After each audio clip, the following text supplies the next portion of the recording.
Hello student, आज हम करते हैं क्लास 10th में प्रैक्टिस वर्कशीट 3 एमसीक्यू क्वेश्चन जो एग्जाम पे इस बार आ रहे हैं उनकी प्रैक्टिस करनी है और शॉर्ट आंसर टाइम में भी करने हैं। सभी टाइप्स के क्वेश्चन होंगे इसमें। देखो क्या फर्स्ट क्वेश्चन, भाज्य ए और भाजक बी के लिए A equal to B Q plus R में आर के लिए कौन सा संबंध सत्य है? तो ये होता है 0 less than equal to or less than B, मतलब थर्ड ऑप्शन। निम्न में से कौन सी संख्या अलग है? तो देखो पहली जो है ए पार्ट में है या ए परिमेय, 16/4 ये 4 होता है, 4 का वर्गमूल 2 ये परिमेय है, बाकी सारी अपरिमेय संख्याएं हैं।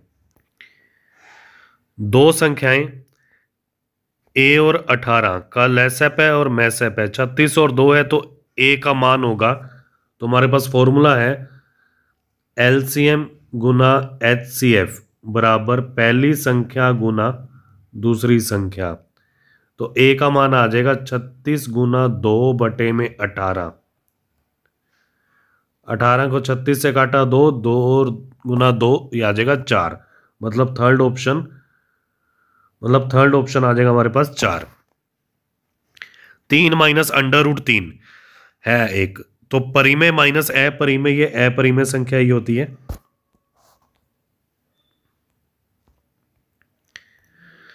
अंडर रूट 10 गुना अंडर रूट 15 बराबर है, तो 10 के गुणनखंड तो होते हैं 2 गुना 5, गुना में हम एक ही अंडर रूट में लिख सकते हैं, तो 15 के गुणनखंड होते हैं 3 गुना 5, तो आ जाएगा 5 अंडर रूट 6, मतलब फर्स्ट ऑप्शन। सीधा भी कर सकते हैं, अंडर रूट 150 आ जाएगा, उसके गुणनखंड करके कर लो। छठा क्वेश्चन है 2 अंडर रूट 3 है, तो परिमेय संख्या को अगर अपरिमेय से गुना करते हैं तो अपरिमेय ही आता है, अपरिमेय है।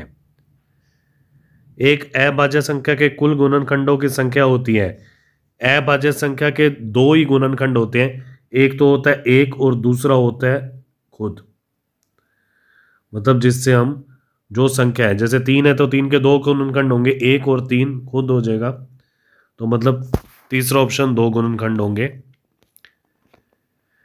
अभाज्य गुणनखंड विधि द्वारा 96 और 404 का लसप ज्ञात कीजिए। तो पहले मैं 96 के गुणनखंड कर देता हूं, यह जाएगा 48, फिर 2 से जाएगा 24, फिर 2 से जाएगा 12, फिर 2 से जाएगा 6, फिर 2 से जाएगा 3, फिर 3, तो मतलब 96 के तो जो आ जाएंगे गुणनखंड वो आ जाएंगे 2 की पावर 5 गुना 3। 404 के गुणनखंड करते हैं,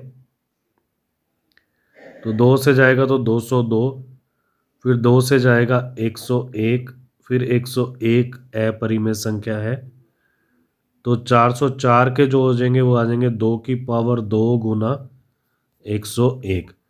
तो जो LCM होगा लसअप, वो क्या होगा, जो संख्या आ रही है वो लेनी है, दोनों में आ रही है उसकी अधिकतम पावर को लेना है, 3 गुना 101, तो 2 की पावर 5 होता है 32 गुना 3 गुना 101, तो 32 को 3 से करेंगे 96 गुना 101, 96 को 101 से करेंगे तो आ जाएगा 9696।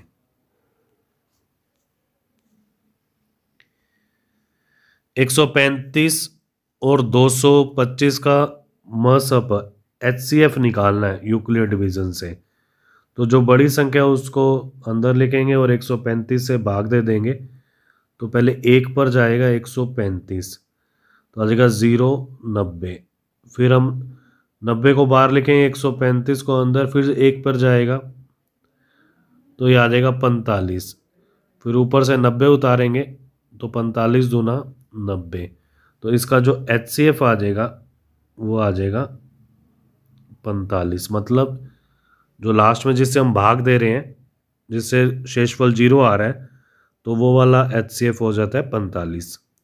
लिखने का तरीका हमें पता ही है कि जैसे हम पहले ले रहे हैं तो क्या आ जाएगा 225 बराबर 135 गुना 1 प्लस 90, दूसरी बार लिखेंगे 135 बराबर 90 गुना 1 प्लस 45, और तीसरी बार लिखेंगे 90 बराबर 45 गुना 2 प्लस 0।